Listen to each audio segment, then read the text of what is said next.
Hello, everyone, and welcome back to Pigskin Glory. Football 50 years ago today. Today, we're looking back at Monday, June 14th, 1976, and we've got a fascinating mix of officiating controversy, early pro football history, Sports Illustrated, and a look back at the defending Super Bowl champion, Pittsburgh Steelers. NFL officials, 95% right?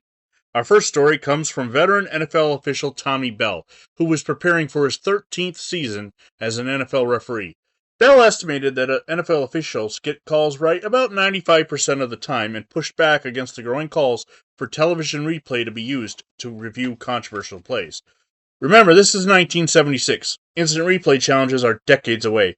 Bell argued that cameras often fail to capture every angle and that football is ultimately a human game played by officiated by humans. He even referenced a controversial missed touchdown call involving Washington's Charlie Taylor during the 1975 season, noting that replay later showed officials had actually gotten the call correct. It's a fascinating snapshot on a debate that would continue for years before replay eventually became part of the NFL. I'm not sure what he saw on that Washington touchdown. It was wrong.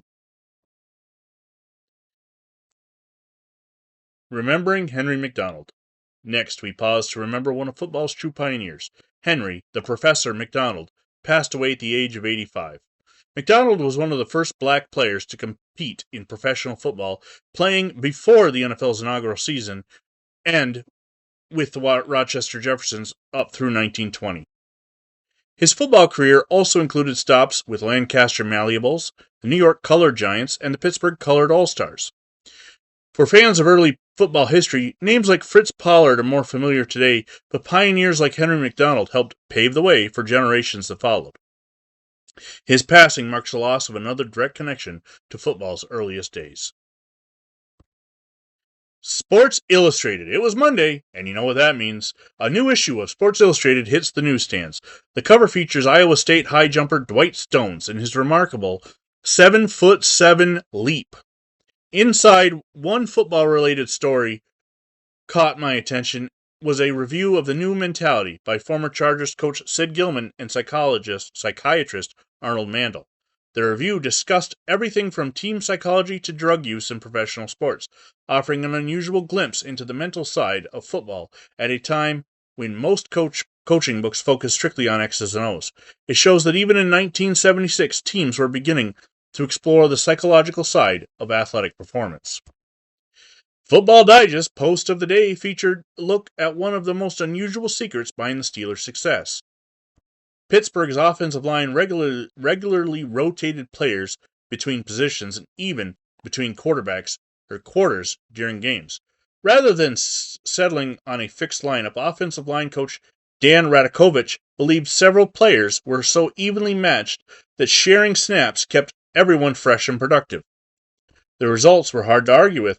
The Steelers rushed for over 180 yards per game in 1975. Franco Harris topped 1,200 yards, and Pittsburgh captured its second straight Super Bowl. Today, most team prizes continuity on the offensive line, but the Steelers proved there was more than one way to build a championship rushing attack. Finally, our vintage ad section reminded us how different sports fandom looked in 1976. If you wanted to watch old Super Bowls or NFL highlights, there was no YouTube, no streaming service, and no DVD collection. Instead, fans could order NFL Films reels through the mail. The same ads offered historic boxing matches, baseball highlights, coaching materials, sports information services, and even mail-order football instruction courses.